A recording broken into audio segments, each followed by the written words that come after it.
हरे कृष्णा। कार्तिक मास के शुक्ल पक्ष की एकादशी को देव उठनी एकादशी कहा जाता है और इस एकादशी को देव प्रबोधिनी एकादशी भी कहा जाता है। शास्त्रों के अनुसार देव उठनी एकादशी के दिन भगवान श्री हरि विष्णु योग निद्रा की अवस्था से जागृत अवस्था में आते हैं। फिर सभी प्रकार के जो शुभ कार्य होते हैं जो कि चातुर्मास की वजह से रुके हुए होते हैं प्रारंभ हो जाते हैं इसी एकादशी से। शास्त्रों के अनुसार देव उठनी एकादशी भगवान श्री हरि विष्णु और माता लक्ष्मी को प्रसन्न करने का सबसे शुभ दिन माना जाता है। इस दिन विधि विधान से भगवान श्री हरि विष्णु और माता लक्ष्मी की आराधना करने से समस्त प्रकार के कायिक, वाचिक और मानसिक पाप कर्मों से मुक्ति मिल जाती है। देव उठनी एकादशी के दिन शालिग्राम और तुलसी का विवाह भी संपन्न होता है। ऐसा कहा जाता है कि तुलसी विवाह संपन्न करने से सभी प्रकार की परेशानियां जीवन की समाप्त हो जाती हैं।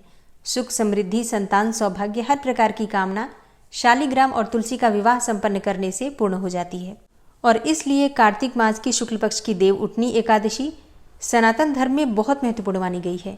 तो आज की वीडियो में आप जानेंगे कि देव उठनी एकादशी साल 2024 में कब है, एकादशी की तिथि कब प्रारंभ हो रही है, कब समाप्त हो रही है, व्रत हमें कब धारण करना है और पारण का यानी कि व्रत खोलने का शुभ मुहूर्त क्या है। इस दिन हमें किस प्रकार से भगवान श्री विष्णु की पूजा आराधना करनी चाहिए, किन मंत्रों का जप करना चाहिए, कौन से उपाय करने चाहिए और तुलसी का विवाह कब करना है, ये सारी जानकारी आपको आज की वीडियो में मिलने वाली है। तो बहुत महत्वपूर्ण है आज की वीडियो, पूरा ज़रूर देख लीजिए। अच्छी लगे वीडियो तो लाइक भी ज़रूर कीजिए क्योंकि आपके लाइक्स, आपके कमेंट्स मेरे लिए बहुत महत्वपूर्ण होते हैं। यही एकमात्र जरिया है जिनसे मुझे पता चलता है कि आपको ये वीडियो अच्छी लगती हैं और आपके लिए ये वीडियो उपयोगी है। तो अगर वीडियो अच्छी लगे तो लाइक तो ज़रूर ही किया कीजिए। तो सबसे पहले जानते हैं कि एकादशी की तिथि कब प्रारंभ हो रही है, कब समाप्त हो रही है और व्रत हमें कब धारण करना है। लेकिन हाँ, अगर आप आंवला नवमी का व्रत करते हैं, आंवला नवमी का व्रत और पूजन करते हैं तो आंवला नवमी और छठ महापर्व की वीडियो चैनल पर अपलोड हो चुकी है, ज़रूर देख लीजिए। कार्तिक मास के शुक्ल पक्ष की एकादशी तिथि प्रारंभ हो रही है 11 नवंबर 2024 को शाम को 6:46 पर और समाप्त होगी अगले दिन यानी कि 12 नवंबर को शाम को 4:04 पर। ऐसे में सूर्योदय कालीन तिथि के अनुसार व्रत रखा जाएगा 12 नवंबर 2024 को, दिन होगा मंगलवार का।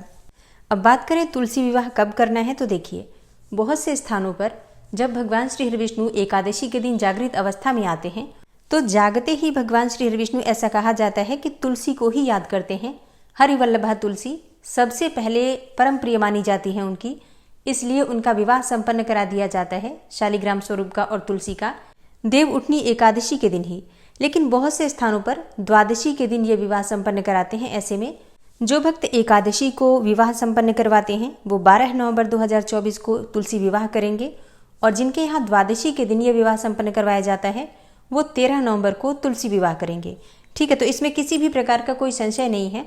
मतलब देखिए, शास्त्रों में कहा गया है कि अगर आप तुलसी विवाह एकादशी को नहीं संपन्न करवा पाते हैं तो ऐसे में द्वादशी को भी कर सकते हैं या फिर द्वादशी से लेकर पूर्णिमा तक किसी भी दिन कर सकते हैं। जैसे कि मान लीजिए कोई पीरियड्स में हो या फिर आप किसी और स्थान पर हो और फिर एकादशी के बाद आप अपने घर में आते हैं तो ऐसे में पूर्णिमा तक, कार्तिक पूर्णिमा तक भी तुलसी विवाह आप संपन्न कर सकते हैं। ठीक है, तो मतलब एकादशी से, मतलब देव उठनी एकादशी से लेकर और पूर्णिमा तिथि तक किसी भी दिन तुलसी का विवाह आप कर सकते हैं। अपनी सुविधा के अनुसार आप देख सकते हैं। वैसे सबसे श्रेष्ठ होता है एकादशी के दिन तुलसी विवाह करना, क्योंकि ऐसा कहा जाता है कि जब भगवान श्री विष्णु जागृत अवस्था में आते हैं तो सबसे पहले हरिवल्लभा तुलसी की ही पुकार सुनते हैं और तुलसी और शालिग्राम के विवाह के बाद ही जो मांगलिक कार्य होते हैं वो प्रारंभ होते हैं। अब बात करें पारण के शुभ मुहूर्त के बारे में तो देखिए, एकादशी व्रत का पारण हमेशा द्वादशी तिथि में किया जाता है और द्वादशी तिथि प्रारंभ हो रही है 12 नवंबर को शाम को 4:05 पर और समाप्त होगी 13 नवंबर को दोपहर में 1:01 पर। ऐसे में पारण का शुभ मुहूर्त आपको प्राप्त हो रहा है 13 नवंबर को सुबह 6:42 से लेकर सुबह 8:51 के बीच में। अगर आप पारण करते हैं तो इसे शुभ माना जाएगा। अच्छा, हरिवासर की समाप्ति हो जाएगी 12 नवंबर को रात्रि में ही, तो आप सुबह सूर्योदय के बाद अपनी व्रत खोल सकते हैं, पारण कर सकते हैं। और अब जानते हैं कि भीष्म पंचक व्रत आपको इस बार कब से प्रारंभ करना है और कब समाप्त हो रहा है पंचभीखु का व्रत। तो देखिए, भीष्म पंचक व्रत रखा जाता है कार्तिक मास के अंतिम 5 दिनों में।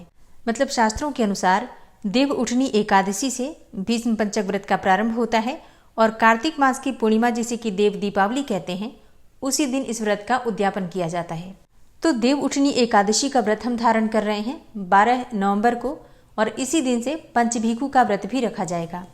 पूर्णिमा के दिन समापन होगा इस व्रत का और पूर्णिमा तिथि इस बार 15 नवंबर को हमें प्राप्त हो रही है। तो एकादशी से पूर्णिमा तक कुल 4 दिन हमें प्राप्त हो रहे हैं। देखिए, तिथियों में हेरफेर हो जाता है, कई बार तिथि ऊपर नीचे हो जाती है, जिसकी वजह से या तो दिन बढ़ जाते हैं या फिर घट जाते हैं।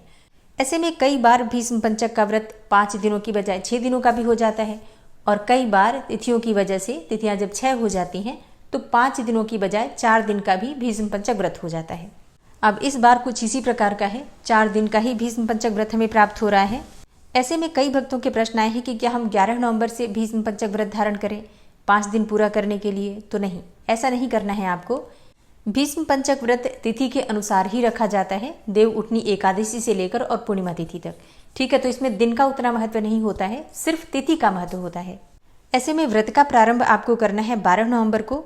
आप संकल्प के साथ इस व्रत का प्रारंभ करेंगे और 15 नवंबर को आप व्रत का उद्यापन करेंगे। जो भी आप दान दक्षिणा देते हैं या फिर ब्राह्मण को भोजन करवाना होता है, संपूर्ण विधि आपको आने वाली वीडियो में मिल जाएगी कि भीष्म पंचक व्रत अगर आप धारण करते हैं तो व्रत के नियम क्या होंगे, क्या आपको खाना है, क्या नहीं खाना है, किस प्रकार से 5 दिनों का आपको व्रत करना है। तो आने वाली वीडियो में आपको भीष्म पंचक व्रत की संपूर्ण जानकारी मिल जाएगी। 15 नवंबर को आप व्रत का उद्यापन करेंगे और स्वयं आपको पारण करना है 16 नवंबर को मार्गशीर्ष मास की प्रतिपदा तिथि के दिन। ठीक है, वो कुछ नियम होता है, उसके अनुसार ही हम प्रतिपदा तिथि के दिन पारण करते हैं। मतलब दाल चावल की खिचड़ी बनाई जाती है, चिड़ाचिड़ी की पूजा की जाती है और कथा सुनी जाती है, उसके बाद से ही व्रत का पारण किया जाता है। तो देखिए, भीष्म पंचक व्रत के उद्यापन और व्रत के नियम की संपूर्ण जानकारी आपको आने वाली वीडियो में मिलेगी।